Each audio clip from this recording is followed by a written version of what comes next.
শ্রীমদ্ভাগবতম প্রথম স্কন্দ নবম অধ্যায় শ্লোক ৩২। ভীষ্ম উবাচ ইতি মতিরূপকল্পিতবৃতৃষ্ণা ভগবতি সত্ততপুঙ্গবিভিভূম্নি সসুখমুপগতে কচ্চিৎ বিহর্তুম প্রকৃতিমুপয়সি যদ্ভবপ্রবাহ।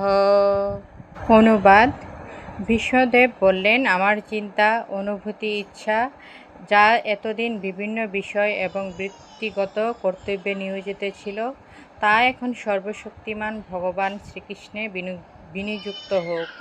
তিনি সর্বদা আত্মতৃপ্ত, কিন্তু কখনো কখনো ভক্তকুল শ্রেষ্ঠ রূপে তিনি যদি এই জড়জগতে অবতরণ করে অপ্রাকৃত আনন্দ উপভোগ করেন, যদিও এই জড়জগৎ তার থেকেই সৃষ্ট হয়েছে।